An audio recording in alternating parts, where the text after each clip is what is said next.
One thing y'all niggas should know about Special, that's a fucking very beautiful and sensitive being, you feel me?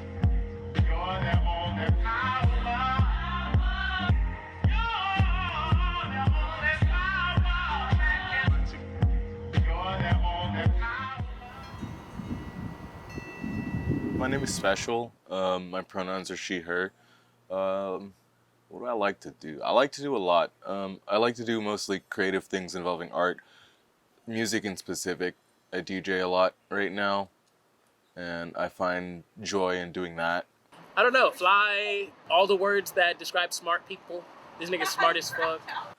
I've always been like, yeah, I would like to, I'm good at like matching vibes to spaces, like when moments in time, picking a good song for like a nice moment. So I've always been like, yeah, I want to do that for like spaces. And then I'm kind of a little dumb because that's literally what a DJ does. So I was like, oh, that's what that is. Yeah, I think I want to do that. I was born 3 months premature, and there was a point in time when like the surgeons had like called my parents and were like, there's nothing more that we could do for her. We've done everything. It's up to her and God now. And that's not really something that, the surgeon that's operating on your child, that's not something you want to hear them say. There's been several near-death experiences in my life that I've had happen to me. When I was 18, I was involved in a horrific accident in which I was inside of a chartered bus that got hit head-on with a semi-truck, and both of the vehicles exploded. 10 people perished, and I managed to create an exit and help save a lot of other people that made it out. But yeah, I made it out through that. I made it out through my birth. I made it out through many, many mental health struggles. So, it's no cocky bullshit when I say that I'm special. She's one of a kind. Yeah, she's one of a kind. Nice.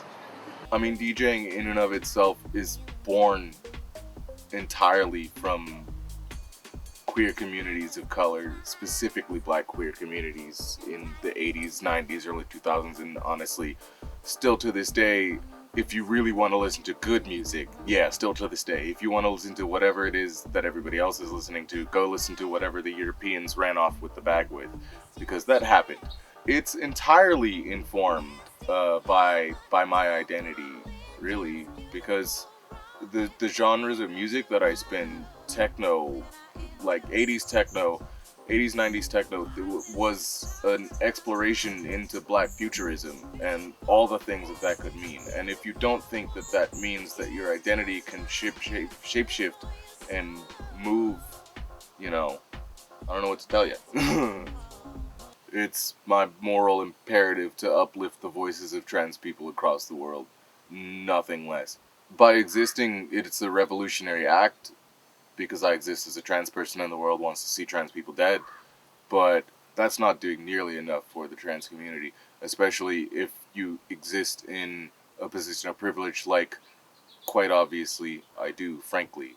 So that's what gave me my appreciation for music, and, as I started exploring other genres of music, I found myself gravitating towards electronic music because, as I said before, my trans identity is directly informed by the music that I listen to. I figured out that I was non-binary by the time that I was just sitting around listening to Boiler Room mixes, specifically of like trans and queer DJs. I've always had like a passion for music because I want to bring back kind of that old school party vibe when a lot of things didn't matter. There was a lot of zones that were free of judgment. It's not necessarily so much about the DJ as a performer as it is about vibing with the music and the people around you. And I would like to bring that back into, the scene through like small scale events, intimate kind of settings where it's not so much about focusing on the bigger picture and more like focusing on yourself, the things around you, the people around you, the vibes that you're feeling, and the music. I for sure enter what's called a flow state. Yeah, when I'm just like zoned in, locked in, and I'm just like, okay, I know exactly what I'm doing, I know what I can play next, I know what's gonna work, what's not gonna work. I definitely get that. I get those states. Mixing is one of the few places that I don't feel an overwhelming sense of anxiety. That's for sure. So before that, I was just kind of like, I don't have any passions about anything. I don't know what I want to do. And I tried all of this kinds of different stuff and would like eventually like find something that I like to lock in on and call a special interest. But then, you know, the dopamine would run out and I'd be like, I'm done. But I've found DJing to be the passion that I like wake up, think about, want to do every day. But I don't want to burn out. I don't want to, you know, have dopamine just be like, it's no more. We're not doing this anymore. So I try not to DJ that much, if that makes sense. Shouts out to every single person that ever fucking put me on. Specifically, shouts out to the homegirl Daisy, ADHDJ, real homegirl. Thank you for teaching me how to DJ on like the low-key real side. Thank you for igniting this passion on the real side, because I know I've always had it, and you were right. I would make a good DJ. Shouts out to the homie Tristan. Shouts out to the homie Amir. Shouts out to the Smangers crew real quick, because all y'all I would not have been able to do this shit without any of y'all at all.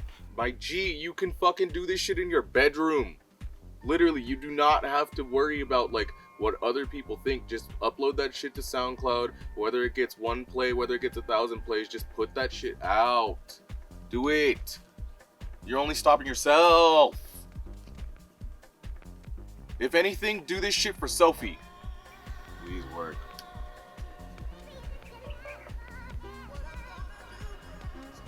Yes! Success.